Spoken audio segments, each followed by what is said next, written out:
So now that we've gotten started, I'm going to turn things over to the actual presenter for the evening. We have Mitchell Deserta, and he's a design engineer for Synergy North.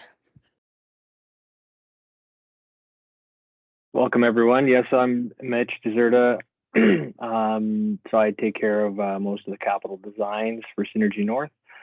And I'll be taking you through this presentation. First slide up is the project extents. So it starts roughly north side John Street, onto the west side at High Street, down to Water, and all the way down to 2nd Avenue. The area is primarily street front, meaning there's no poles inside and infrastructure inside easements and backyards. You can go to the next slide. Here we just show a few things, some of our infrastructure that we typically own. So on the left-hand picture there, the green box with the little stone wall around it is one of our pad-mounted transformers. Some of the ones for the industrial customers, they're much larger and sometimes gray in color. Meter bases on the wall of the house back there, those are typically the meters owned by Synergy North, but the meter base itself is owned by the customer. And the center picture, we have a pole with wires. The low wires that don't have the wires name right beside it are typically telephone, the lowest ones. And then the ones up from that are low voltage cables, and the ones highest on the poles are high voltage ones. And the gray cylinders on the poles are transformers. Picture on the right, which is a little hard to see, from the poles coming down, which supports them, is an anchor and a guy wire. Anchors are usually covered by yellow plastic guard to have it identified so people don't run into them.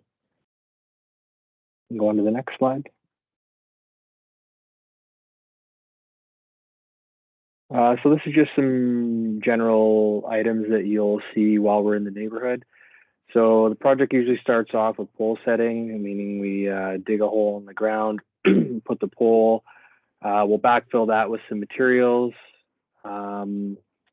If the poles are in easements, we will access them by the cranes. However, this area does not have a lot of those. Outages typically happen during service changeovers. So when we move the wires that are servicing a residence or a commercial service over to the new line, you'll generally get a notification prior to the outages by mail or telephone call. Commercial services, we will plan the outage directly with you at a convenient time to not disrupt your normal business operations. While setting poles or doing any of the work, there will be traffic disruptions. So we will have things like back trucks, which they're relatively noisy, but they will kind of suck out the holes. If there's sensitive infrastructure in the ground, we'll have trucks set up in the roadways for setting poles or stringing wires. Just be sure to follow the traffic rules. We do set up traffic protection to reroute the traffic as per the Ontario regulations. And it will be noisy. Some of those back trucks are noisy. Our crews have the proper ear protection, but for your own safety, stay well clear of those vehicles when they're operating. Go to the next slide. Most of the forestry in this area has been completed. There might be some small sections needing to be done during construction. If there is extensive forestry, a notice would normally go out. Oftentimes we will have, if it's a customer-owned tree, one of our staff will come out and meet the customer, letting them know what needs to happen with it. And trees can be cleared up to 3 meters to provide the clearance to power lines, and our crews will clean up all the clippings and they'll be cleared. Next slide. This one is just it's more of an information on the size of trees to plant. So during some of these meetings, we like to get it out there that, when you're planting a tree, if you have a backyard or in your front yard, that if you're really close to the pole line or underneath the pole line, you should really plant more of a dwarf type tree. And as you get further away, basically the distance you are away from the pole is how high a tree you should plant.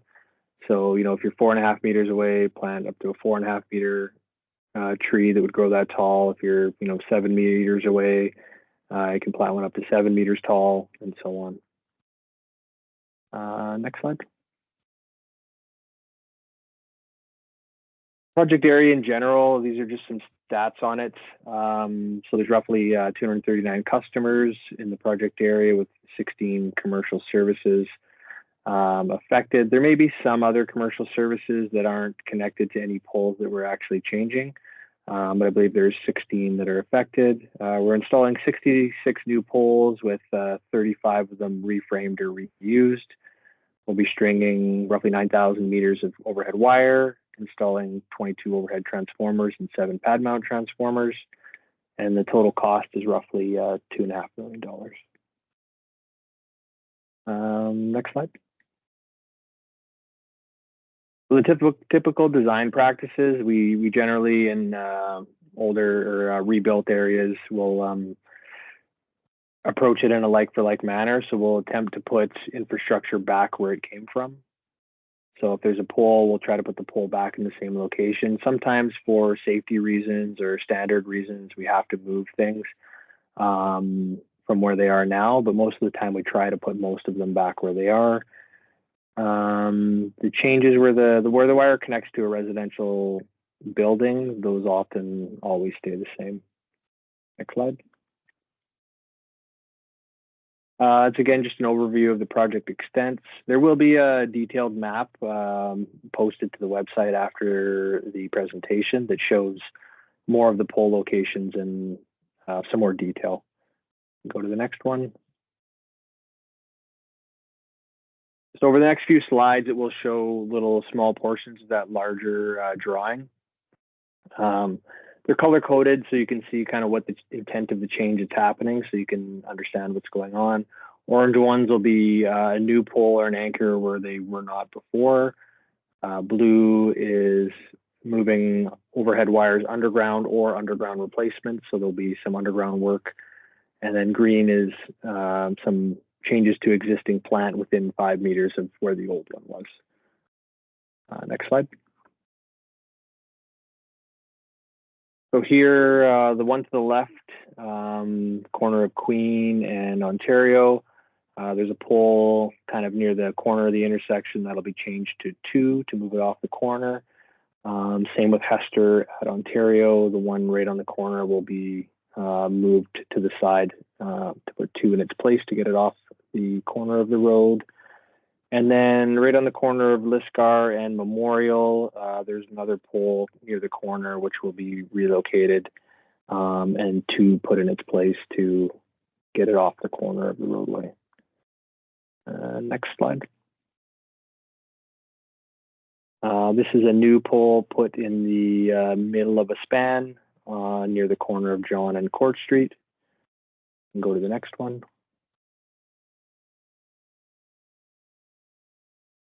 Off of Ontario Street, between First and Beverly, in behind, I can't remember what that building is on the right-hand side there, but that's in a laneway. A new pole to alleviate some anchoring access issues. And then over on the top left is a new pole in some city green space to install a transformer bank. Next slide. Again, back at Liscar Memorial. So here is an underground section being added to tie wires together instead of going overhead under Memorial Avenue. And next slide. More underground replacements. These are to existing buildings. The one on the right is on the corner of Secord and that's right behind the Shoppers Drug Mart. This is replacement of existing underground plants. So we're replacing the underground cables and ducting where it was before. And same with on Inchiquin and High, I believe that is. It's another underground cable replacement happening in the same location that it was previously installed. Next slide. These, back one. More similar underground changes. These are more to commercial services again, with the wires feeding the services. They're all replacement of existing wires in roughly the same location underground. I can't read that one. It's 805 Memorial has one underground. That's Boston Pizza.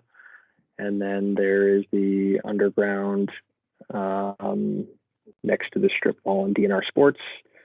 And there is the transformer up near the north that is, I think, a Robin's Donuts one.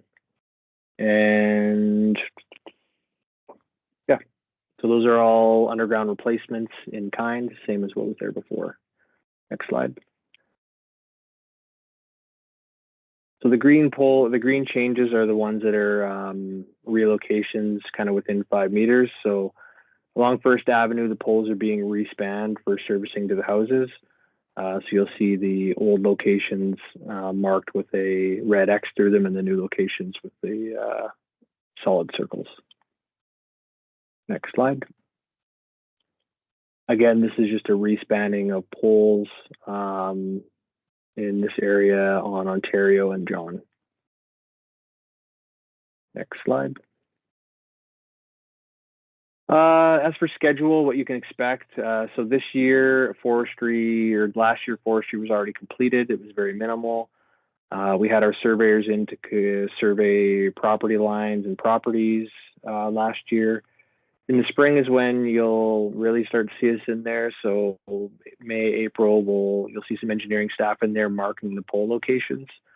So generally you'll see a wooden stake in the ground next to the pole. It'll be spray painted pink or red, and it'll say pole on it. So if you have any issues with the location that was chosen, be sure to contact Synergy North as early as you can to have a discussion. You don't want to wait till the day the crew is excavated the hole and ready to put the pole in to have a discussion. So usually you'll have several a week or two in order to have that conversation after we put the stakes in the ground. And then after that exercise, we'll start the pole setting process where we put all the poles in the ground. The overhead work, which is the one that will cause outage. So by overhead work, we really mean we'll string new conductors and wires on the poles. That'll happen in the spring, summer of 2025. So you won't see us back till almost a year later to complete the project. At that time, we'll do all the commercial service changes and service switchovers. So that's when some of the outages will happen. There may be outages during pole setting, but the majority of the ones will happen during the overhead work. And then after our work is completed, the telecommunications will be notified to transfer onto the new poles. Next slide. All right. Well, thank you, Mitchell. So that's just a reminder that a recording of this meeting will be posted on the Synergy North website under Neighborhood Notices. And if you have any questions, feel free to type them in the question box right now, and we'll get to answer them as soon as possible.